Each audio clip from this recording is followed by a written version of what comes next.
So welcome FMAC community, all of our students, families, friends, and visitors. It's always good to have you with us. Now last week we were introduced to the 6 black belt characters. When we have an important decision to make, they provide positive thoughts to help us make a good choice. Important decisions are also influenced by negative thoughts. Selfish, impulsive, or fearful thoughts can cause us to make a bad choice. Negative thoughts come from characters we call the Blights. Let's meet the Blights and see how they try to get us to make bad decisions. The Blights. Now these are the ones, if you think of the black belt characters as heroes, then these are kind of the villains, where the black belt characters are always trying to help you. These folks are always trying to get you to kind of stumble, okay? These are not the characters that you want to role model. You want to role model the black belt club people. But as you go through this, you may also say, gee, I've done that before. Okay, I've done that. I've seen my brother do that. That's okay. We all have a little bit of blight in us. As we grow up, we learn to control that more and let the black belt characters have this. Say, Mr. Lamb, I did something dumb. Now that works. Are we ready? We're good? All right, let's meet our first one. Rash. Rash has poorly controlled behavior. That's his main thing. What he wants it now. He's very impatient. Doesn't want to wait, can't wait in some instances. I hope that's none of you. For example, in the cafeteria line, he just jumps right to the front because he doesn't want to wait. And when he's playing outside with the kids, he yells at them to move along because he wants his turn. Very impatient. He also acts without thinking. Now look at this. He sees his mom. His mom came to pick him up, so he runs across the parking lot to see her. But what did he miss? The car. There's our car coming. He didn't see the car. He's acting without thinking. Oh, and he did this too. I don't know if anybody ever pushed you at school and you just push back or something like that. That's kind of an impulsive thing that Rash does as well. What? He pushed me first. And then, can you see anything wrong here? He's on thin ice. You just look at it and you can almost tell. See, that's really acting without paying attention. And he also gives up when things become difficult or boring. He has so many undone puzzles around the floor in his room, you could make a whole carpet out of them. He starts them, gives up as soon as it gets too difficult. Homework, if he can't figure it out, he's not going to do it. In fact, he might just rip it up and get rid of it. Now, here's how you can defeat Rash.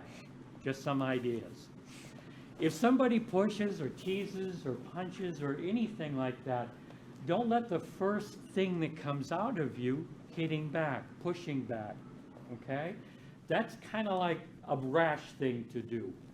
Use self-control. Stop for a moment, take a good deep breath, and then control yourself. It really is just something that you either want to do or you don't want to do. If you want to have self-control, you'll have it. Now here's another good one. Be aware of everything around you. Always pay attention. And if you've got little brothers or sisters with you anywhere, you're the big brother, you're the role model or big sister, keep an eye on them. Don't let them run out in the traffic either. That is really important. You'll understand that more and more as time goes on. So make sure that they pay attention to what's around them when you're with them. Don't let them get hurt either. It's kind of like how you're sort of like a secret superhero when you're out there protecting these little ones. Apathy. Apathy, don't care about nothing. There's no emotion, there's no passion for anything, just kind of trudges along one day to the next. Has no motivation to achieve or accomplish anything. The family's getting together, having fun, doing a family event, and he does not join in at all. His sister has all kind of motivation at school to win sports and trophies. He doesn't even have the motivation to try out. And of course, when you don't have motivation, you tend not to study very much, and so you tend to get bad grades. Apathy has poor self-esteem. What that means is he doesn't really like himself very much. Okay? When he can't do something at school, he thinks he's dumb, and he puts himself down, and he says things like, "I'm dumb." Maybe you've done that before. And then an apathy person tends to hang around with the wrong types of friends, which is never a good thing. But see, even if you hang around with the wrong types of friends, you can fit in with that little group, but it's not a good fit. And then finally, takes no care of himself. Stay up all night, playing games, eating junk food, and drinking sodas till all hours of the morning, just not taking care of himself at all. And then apathy has social isolation. Sometimes drama becomes a difficult thing to handle. Not just for little people, for us adults too. It really is. Wouldn't it be nice if there was no drama? If we could sit in a little cardboard box, close the lid when we needed to, and everybody would leave you alone. No drama. You don't got to do nothing because you're in that box. Well, you might be safe and you might feel secure, but that's not living. Living is taking those risks, trying, doing the best you can. And if the best you can means you still didn't make the team, as long as you did your best, you know you did good. Okay? Stepping out of that comfort zone is one of the most important things to having our lives go in a positive direction. Now look at this. He comes home from school, won't even talk to mom, doesn't even say hi, nothing at all. So she just watches him going by, a little disrespectful there. And out in the playground, the kids are having a good old time. Not him. He'll just stand there, never joins in, never plays. How you can defeat apathy. Get out of the comfort zone, okay? If you've been finding yourself setting up things around you to keep you from the drama, to keep you from getting hurt or hurting someone, we all have different ways that we do this. Step out of the comfort zone. Because when you do, and you start living and you start taking risks, you'll start to feel alive. And if you've been sad, you'll begin to feel happier. If you've been feeling tired and lazy, you'll begin to have motivation and strength. And all you got to do is decide, I'm going to get out of this box. Remember, you built the box and you chose to get in it. You can step out of it anytime you want. Don't be apathy. And then choose your friend wisely.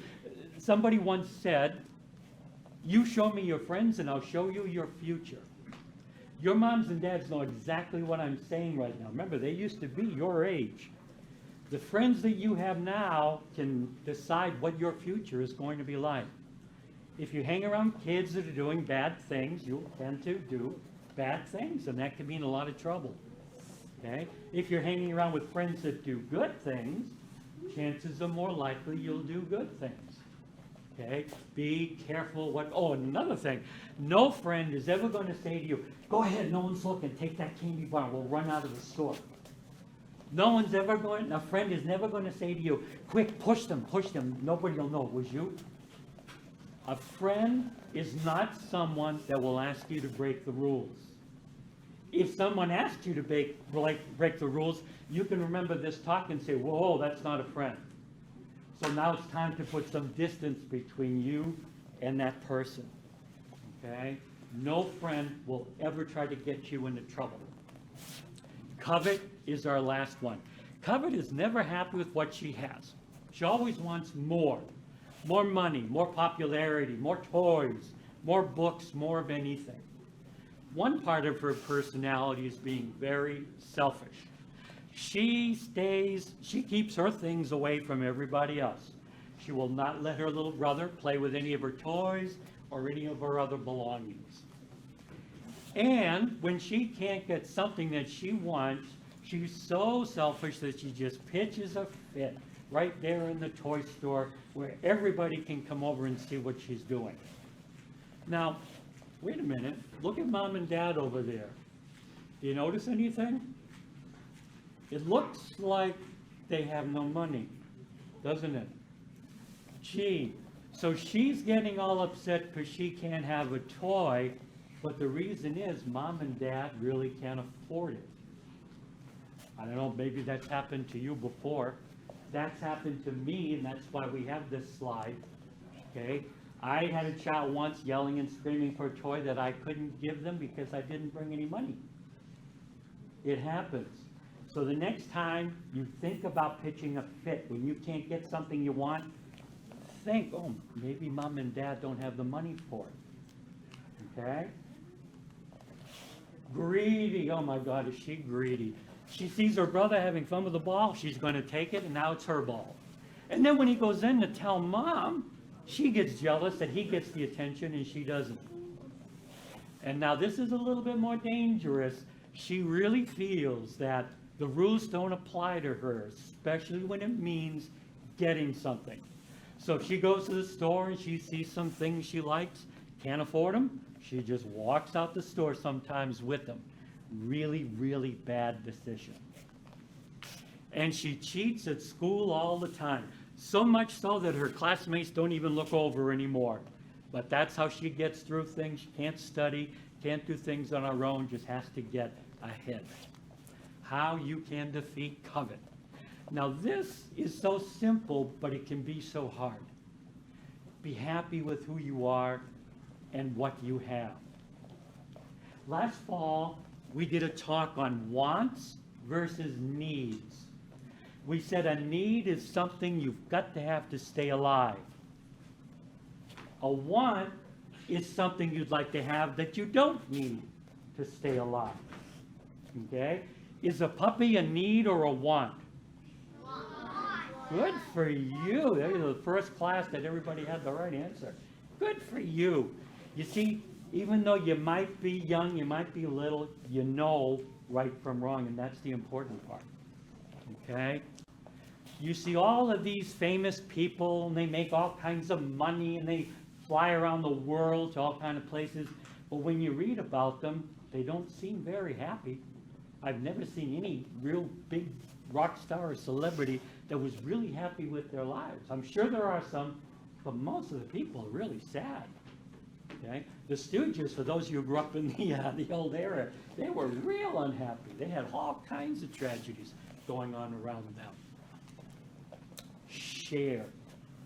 It's one of the easiest things you can do to start becoming a better person. Share. Yes, it belongs to you and you don't want anybody to wreck it. But when you learn to share, you learn to put aside a little bit those greedy feelings of wanting nobody to touch my stuff. And you kind of give maybe a little brother or sister or a good friend the opportunity to play with whatever you have as well. Okay? Sharing is one of the most important things you can do to start being more grown up, to start doing things really well. Simple thing to do. And that's our introduction to the first three blights: rash, apathy, and covet. Now next week we're going to look at the last three, and we'll talk about how you can defeat them as well. All right, until your next visit, stay safe and stay well. I'm going to turn you back over to the teaching staff. Give yourselves a hand.